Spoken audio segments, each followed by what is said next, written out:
परछाई एपिसोड 295। अब आगे आधी रात हो चुकी थी। विराज अपनी बालकनी में खड़ा जंगल की तरफ देख रहा था। चांद की रोशनी विराज के चेहरे पर पड़ रही थी और वहां ठंडी हवा चल रही थी। विराज के हाथ में इस वक्त वही कांच का बॉल था जिसे उसने श्रेया से लिया था। वो उस बॉल को एकटक देख रहा था। उस बॉल को देखते हुए विराज की आंखों की पुतलियां लाल हो गई थी। वो बॉल बीच बीच में हल्की हरी रोशनी के साथ चमक रहा था, लेकिन वो रोशनी पहले से काफी कम थी। विराज को देखकर ऐसा लग रहा था जैसे वो उस बॉल की एनर्जी को पहले की तरह करना चाहता है, लेकिन कर नहीं पा रहा है। विराज ने आज श्रेया से ये जानने की बहुत कोशिश की थी कि उसे ये बॉल कहाँ से मिला, लेकिन श्रेया हर बार बात को घुमा देती थी। विराज एकटक उस बॉल को देख रहा था, तभी उसे पीछे से एक आवाज सुनाई देती है, इससे कुछ नहीं होगा।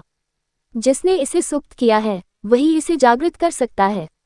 उस आवाज को सुनकर विराज का ध्यान उस बॉल से हट जाता है और उसकी आंखें नॉर्मल हो जाती है। विराज बिना पीछे मुड़े कहता है, मैंने तुमसे कितनी बार कहा है कि बिना नॉक किए मेरे रूम में मत आया करो। ये कहकर विराज पीछे मुड़ता है। अब विराज के सामने अंतरा खड़ी थी। अंतरा विराज से कहती है, ये तुम्हें कहाँ से मिला? अंतरा की नजर विराज के हाथ के उस बॉल पर थी। विराज क्यूरियस होकर कहता है, क्या तुम जानती हो कि ये क्या है? अंतरा एक सरकास्टिक स्माइल के साथ कहती है, ओह, तो तुम्हें ये भी नहीं पता कि तुम्हारे हाथ में क्या चीज है? विराज अंतरा से कहता है, मुझे बताओ ये क्या है और किसका है? अंतरा विराज के हाथ से वो बॉल ले लेती है और उसे बड़े गौर से उसे देखते हुए कहती है, ये एक तरह का यंत्र है और ये यंत्र निकुंज का है।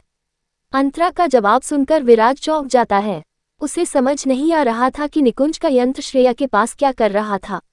अंतरा उस यंत्र पर ही नजर बनाए हुए कहती है, मैंने इसके बारे में बहुत सुना था, मैं हमेशा से इसे देखना चाहती थी, मुझे लगा नहीं था कि मैं इसे कभी देख पाऊंगी, लेकिन मुझे समझ नहीं रहा है कि इसकी ऊर्जा को क्या हुआ। मैंने सुना था कि इसे कोई अपने हाथ से छू भी नहीं सकता। जो कोई भी ज्यादा दिनों तक इसके आसपास होता है उसकी मौत तय है। कोई भी इसकी ऊर्जा को नहीं संभाल सकता, फिर किसने इसकी ऊर्जा को इतना कम कर दिया? विराज को अंतरा के इस सवाल का जवाब पता था, लेकिन वो अंतरा से कुछ नहीं कहता। विराज अब तक अंतरा के बैकग्राउंड के बारे में सब कुछ नहीं जान पाया था, इसलिए वो अंतरा को श्रेया के बारे में बताकर श्रेया को खतरे में नहीं डालना चाहता था। अंतरा विराज पर शक करते हुए कहती है, लेकिन ये तुम्हें कहाँ मिला और इसकी ऐसी हालत किसने की? विराज बिना किसी झिझक के बड़े कॉन्फिडेंस के साथ कहता है, ये इत्तेफाक से मुझ तक पहुंच गया।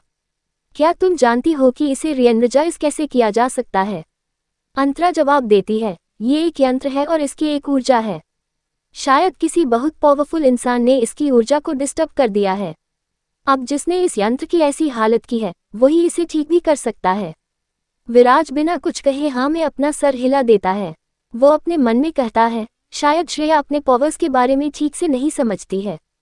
जब उसने ये बॉल मुझसे छुपाने के लिए अपने हाथ में रखा होगा, तब श्रेया की नर्वसनेस की वजह से इस बॉल की एनर्जी दब गई होगी। मतलब साफ है, इसे सिर्फ श्रेया ही ठीक कर सकती है, लेकिन कैसे ये वो खुद भी नहीं जानती। विराज ये सोच ही रहा था, तभी उसे फिर से अंतरा की आवाज सुनाई देती है, वैसे तुमने रेयांश सिंघानिया को यहाँ क्यों रखा है? विराज उस बॉल को टेबल पर रख देता है और अंतरा से कहता है, आई डोंट अंडरस्टैंड, तुम्हें रेयांश से इतनी क्या प्रॉब्लम है? अंतरा थोड़े गुस्से में विराज से कहती है, उससे तुम्हें मतलब नहीं होना चाहिए। तुम मुझे यहाँ लेकर आए हो और अगर वो यहाँ रहेगा तो मैं नहीं रहूंगी। विराज बिना किसी भाव के कहता है, ऐसा कुछ नहीं होगा, वो भी यहाँ रहेगा और तुम भी। अंतरा विराज को घूरते हुए कहती है, ठीक है, अगर वो यहाँ रहेगा तो मैं जा रही हूँ। ये कहकर अंतरा वहां से जाने लगती है। अंतरा कुछ ही कदम आगे बढ़ पाई थी, तभी उसके कदम अपनी जगह पर रुक जाते हैं और अगले ही पल अंतरा विराज के पास आकर उससे टकरा जाती है। विराज ने अंतरा का हाथ पकड़कर उसे अपनी तरफ खींच लिया था। इससे पहले अंतरा विराज से टकराकर नीचे गिर पाती, विराज उसकी कमर को पकड़कर उसे थाम लेता है। कुछ पल के लिए तो अंतरा का दिमाग घूम जाता है। विराज ने ये सब इतना फास्ट किया था कि अंतरा को कुछ समझ ही नहीं आया था। जब अंतरा को कुछ समझ आता है, उसे अपने ठीक सामने विराज का हैंडसम चेहरा दिखता है। कुछ पल के लिए अंतरा वहीं फ्रीज हो जाती है और विराज को देखती रह जाती है। विराज भी खामोशी से अंतरा को ही देख रहा था। कुछ देर बाद अंतरा होश में आती है और उसे एहसास होता है कि वो विराज के कुछ ज्यादा ही करीब है। अंतरा विराज को पीछे धकेलते हुए कहती है, ये क्या बदतमीजी है, छोड़ो मुझे। विराज अंतरा की कमर पर अपनी पकड़ और मजबूत कर लेता है, जिससे अंतरा विराज के और करीब आ जाती है। अब उस दोनों का चेहरा एक दूसरे के कुछ ज्यादा ही करीब था। विराज की नज़र अंतरा के चेहरे पर थी। अंतरा अब अपने नेचर से अलग नर्वस लग रही थी। विराज थोड़ी सख्ती के साथ कहता है, मैंने कहा ना तुम दोनों यहीं रहोगे। अंतरा कहती है, नहीं, ये नहीं हो सकता। विराज अंतरा के बाल को उसके कान के पीछे करते हुए कहता है, तुम अच्छे से जानती हो, तुम यहाँ से जहाँ भी जाओगी मैं तुम्हें वापस ले आऊंगा, तो बेकार की कोशिश मत करो। विराज का टच अपने कान पर फील करते हुए अंतरा को बहुत अजीब सा एहसास हो रहा था। वो अपना सर झटकते हुए कहती है, तुम मुझे जाने क्यों नहीं देते। विराज अंतरा की आंखों में देखते हुए कहता है, मुझे नहीं पता, बस मैं नहीं चाहता कि तुम यहाँ से कहीं भी जाओ। अंतरा कहती है, क्यों। विराज कहता है, क्या तुम चाहती हो कि मैं तुम्हें किस करूं। विराज का जवाब सुनकर अंतरा कहती है, क्या। विराज जवाब देता है, मैंने कब से तुम्हें छोड़ दिया है, फिर भी तुम मेरे इतने करीब हो, शायद तुम। ये कहते हुए विराज धीरे धीरे अंतरा की कमर की तरफ हाथ बढ़ाने लगता है। अंतरा विराज के काफी करीब थी। वो विराज का हाथ झटककर कुछ कदम पीछे हो जाती है और फिर वहां से चली जाती है। रात के 3 बजे थे। विशिंग वेल के पास 3 लोगों की लाशें पड़ी थी। उनमें से 2 लाशें लड़की की थी और एक लड़के की। उन लाशों के शरीर का हर हिस्सा जख्मी था और उनके चारों तरफ खून फैला था। उनकी आंखें बाहर आ गई थी और उनका पूरा शरीर सफेद पड़ गया था। उन लाशों को देखकर ही समझ आ रहा था कि उन्हें बड़ी बेदर्दी से मारा गया है। उस अंधेरी रात के बीच ये नज़ारा बहुत भयानक दिख रहा था। तभी वहां ब्राइट व्हाइट साड़ी पहने एक औरत आती है। उस औरत का चेहरा काफी सीरियस लग रहा था और वो खामोशी से अपने आसपास देख रही थी। वो औरत और कोई नहीं बल्कि यामिनी थी। यामिनी एक नज़र उन लाशों को देखती है। इतनी भयानक लाशों को देखकर भी यामिनी को कोई फर्क नहीं पड़ता। यामिनी वहीं खड़े अपनी आंखें बंद कर लेती है। ऐसा लग रहा था जैसे वो बंद आंखों से वो ढूंढने की कोशिश कर रही है, जिसे वो खुली आंखों से नहीं देख सकती। यामिनी बंद आंखों के साथ वहां खड़ी थी। तभी उसके चेहरे के भाव और सीरियस हो जाते हैं, जैसे उसे वहां किसी के होने का एहसास हो गया हो। पीछे से यामिनी को एक भारी और भयानक आवाज सुनाई देती है, मुझे लगा था कि तुम अपना काम पूरा किए बिना वापस नहीं आओगी। वो आवाज सुनकर यामिनी की आंखों में डर के भाव आ जाते हैं। वो एक गहरी सांस लेती है और बड़ी हिम्मत करके पीछे मुड़ती है। अब यामिनी के सामने वो साया था। उस साये को देखकर यामिनी को बहुत डर लग रहा था।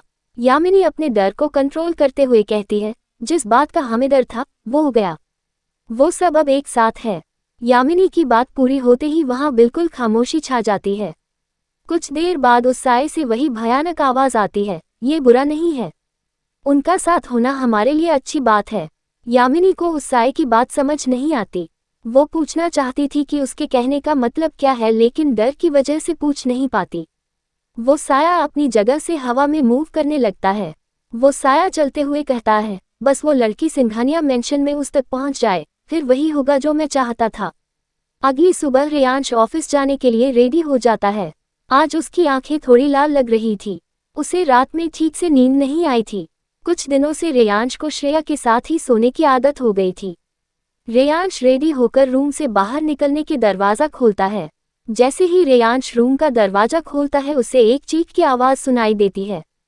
इससे पहले रेयांश को कुछ समझ आता है, श्रेया लड़खड़ाते हुए रेयांश से आकर टकरा जाती है।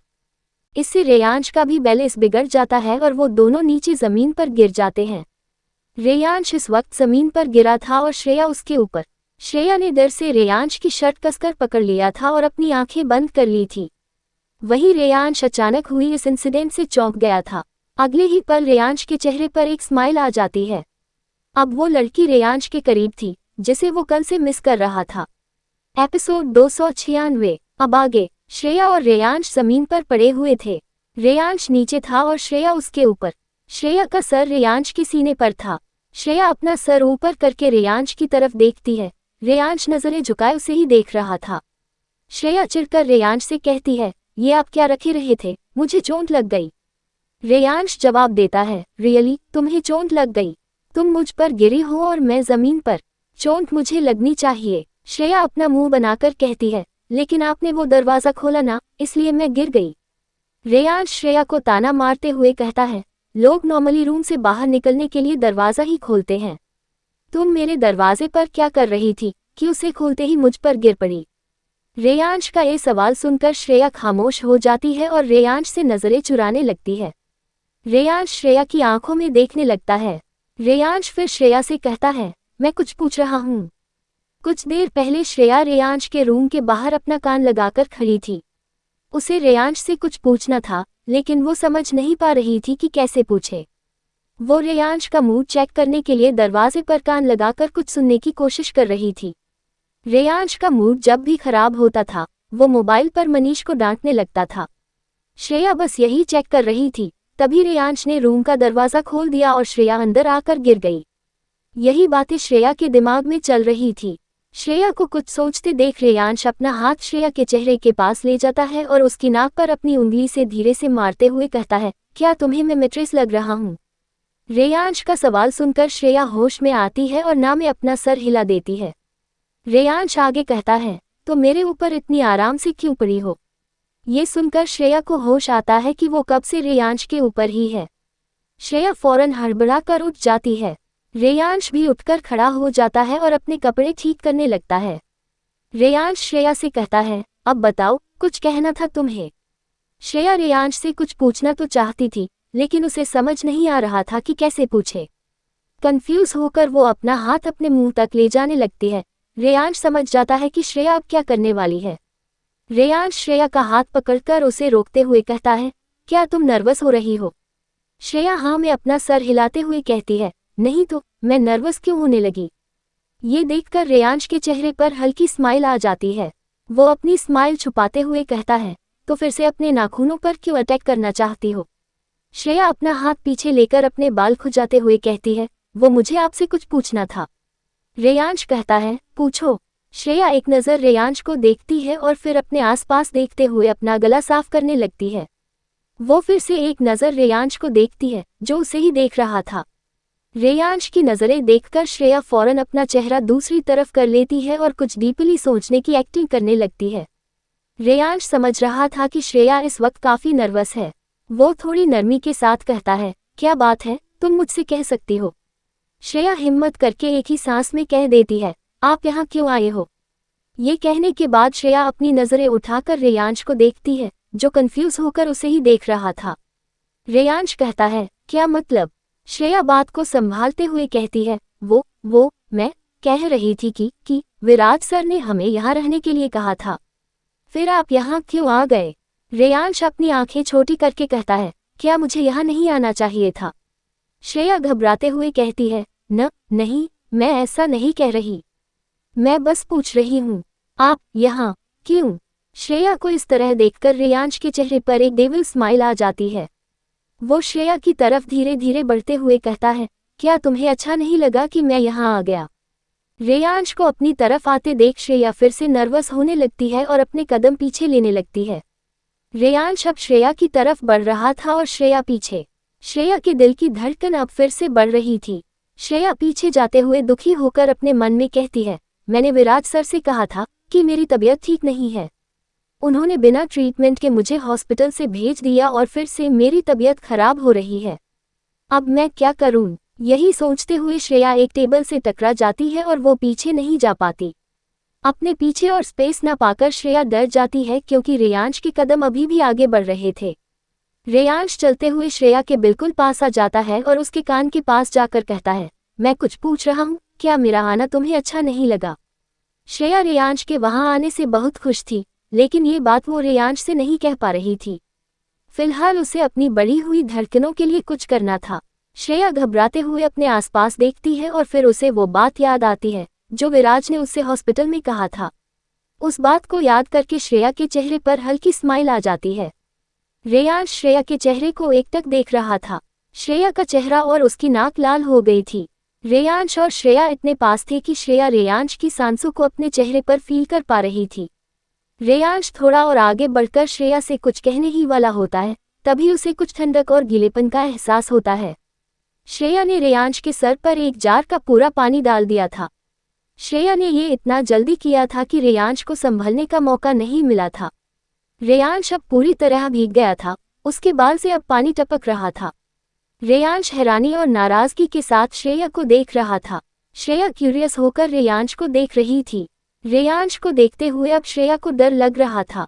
श्रेया अपने मन में कहती है, विराज सर ने तो कहा था कि रेयांश सर के सिर पर पानी डालने से मेरी घबराहट ठीक हो जाएगी, लेकिन उनकी आंखें देखकर मुझे डर क्यों लग रहा है।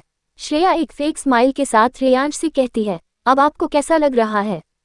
क्या आप कुछ फ्रेश फील कर रहे हैं? श्रेया के इस सवाल से रेयांश का गुस्सा और बढ़ जाता है। वो अपना गुस्सा कंट्रोल करते हुए कहता है, तुम्हें क्या लगता है मैं रोज नहाता नहीं हूँ जो तुम मुझे इस तरह फ्रेश फील कराना चाहती हो? रेयांश के इस रिएक्शन से श्रेया का डर और भी बढ़ जाता है। तभी श्रेया दरवाजे की तरफ देखते हुए एक झटके से कहती है, विराज सर आप यहाँ। ये सुनकर रेयांश की नज़र दरवाजे की तरफ जाती है, वहाँ कोई नहीं था। रेयांश का ध्यान हटते ही श्रेया अपनी पूरी स्पीड से भागते हुए वहाँ से चली जाती है और रेयांश बस ये सब देखता रह जाता है। कुछ देर बाद रेयांश चेंज करके ऑफिस जाने के लिए निकलता है। चलते हुए रेयांश विराज के रूम के बाहर पहुंचता है। रेयांश विराज के रूम से कुछ ही कदम आगे बढ़ पाता है, तभी उसके कदम रुक जाते हैं और वो किसी सोच में पड़ जाता है। रेयांश पीछे मुड़कर उस रूम की तरफ देखता है और अगले ही पल उस रूम की तरफ बढ़ जाता है। रेयांश विराज के रूम का दरवाज़ा बिना नॉक किए खोलता है और रूम के अंदर चला जाता है। रूम में कोई नहीं था और वॉशरूम से शॉवर की आवाज़ आ रही थी। रेयांश एक नज़र वॉशरूम के दरवाजे को देखता है और फिर ड्रेसिंग टेबल की तरफ बढ़ जाता है। रेयांश देखता है कि ड्रेसिंग टेबल पर एक कोम्ब रखा था। रेयांश उस कोम्ब को उठाकर उसे बड़े गौर से देखने लगता है। उस कोम्ब में एक काला बाल था। रेयांश अपनी 2 उंगलियों से उस बाल को पकड़ता है और अपने सफ़ेद रुमाल के बीच उसे रखकर अपने पॉकेट में रख लेता है। अपना काम पूरा करके रेयांश फिर से दरवाजे की तरफ बढ़ जाता है। दरवाजे के पास पहुंचकर रेयांश जैसे ही दरवाज़ा खोलने वाला होता है, वॉशरूम का दरवाज़ा खुल जाता है। विराज वॉशरूम से बाहर निकलकर रेयांश से कहता है, तुम यहाँ क्या कर रहे हो? विराज की आवाज़ सुनकर रेयांश के कदम रुक जाते हैं। वो बिना किसी भाव के पीछे मुड़ता है। सामने विराज बाथरोब पहने खड़ा था। रेयांश बिना किसी भाव के कहता है, मैं तुमसे ही मिलने आया था। विराज कहता है, मुझसे? लेकिन क्यों? रेयांश जवाब देता है, हमारी एक मीटिंग कब से पोस्टपोन हो रही है। मुझे लगता है हमें आज वो मीटिंग करके उस डील को फाइनल कर लेना चाहिए। अगर और लेट हुआ तो हम लॉस में चले जाएंगे। विराज बिना सोचे जवाब देता है, ठीक है, मैं आज हमारी मीटिंग ऑर्गेनाइज करवा देता हूँ। रेयांश हाँ में अपना सर हिला देता है और वहाँ से जाने लगता है। रेयांश जैसे ही दरवाजे पर हाथ रखता है, उसे पीछे से आवाज़ सुनाई देती है, तुम्हें इतनी मेहनत करने की ज़रूरत नहीं है, जो तुमने यहाँ से लिया उसे यहीं छोड़ दो। विराज की बात सुनकर रेयांश समझ जाता है कि विराज को पता चल गया है कि रेयांश उसका बाल लेकर जा रहा है। लेकिन रेयांश को कभी समझ नहीं आता था कि विराज को हर बात कैसे पता चल जाती थी। रेयांश विराज की तरफ देखता है, जो उसे ही देख रहा था। विराज आगे कहता है, मेरा DNA एक नॉर्मल इंसान से काफ़ी अलग है। इसे तुम किसी भी डॉक्टर से चेक नहीं करवा सकते। उसे इसमें कुछ गलत लगेगा और तुम उसके सवालों के जवाब नहीं दे पाओगे। रेयांश काफ़ी हैरान था, लेकिन वो अपनी हैरानी को छुपाते हुए कहता है, क्या तुम जानते हो कि मैं इस सैंपल से क्या करने वाला हूँ? विराज जवाब देता है, तुम मेरा और श्रेया का DNA टेस्ट करवाना चाहते हो, लेकिन इसकी ज़रूरत नहीं है। मैं ही तुम्हें बता देता हूँ, शी इज़ माई सिस्टर। विराज का जवाब सुनकर रेयांश दंग रह जाता है। इस बार वो अपनी हैरानी छुपा नहीं पाता। उसे अब हर वो पल याद आ रहा था जब विराज श्रेया के साथ बड़े प्यार से बर्ताव करता था और उसे रेयांश की तरह ही प्रोटेक्ट करने की कोशिश करता था। रेयांश को अब अपनी बेवकूफ़ी पर भी गुस्सा आ रहा था। बिना वजह ही वो कब से अपना खून जला रहा था, ये सोचकर कि विराज और श्रेया के बीच कुछ और भी हो सकता है। रेयांश इसी ख्याल में खोया हुआ था। तभी विराज कहता है, अगर तुम्हें सोचना ही है तो क्या तुम मेरे रूम से बाहर जाकर सोच सकते हो? विराज की आवाज़ से रेयांश का ध्यान टूटता है। वो फौरन विराज से कहता है, तो क्या श्रेया की पावर्स इसी वजह से है क्योंकि वो तुम्हारी बहन है? विराज बिना कुछ कहे हाँ में अपना सर हिला देता है।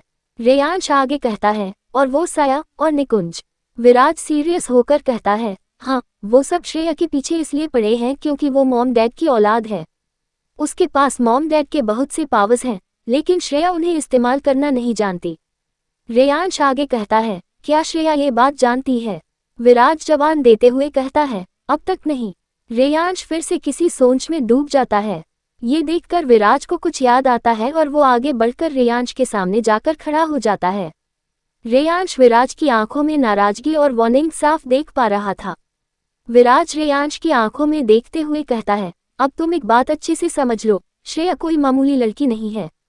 वो युवराज दीवान की बेटी और मेरी बहन है। मैं अच्छे से जानता हूँ कि तुम उसके बारे में क्या सोचते हो, लेकिन अब तुम समझ लो, मेरी बहन की तरफ बढ़ने से पहले तुम्हें ये प्रूफ करना होगा कि तुम उसके लायक हो, पहले मुझे फिर मॉम डैड को भी।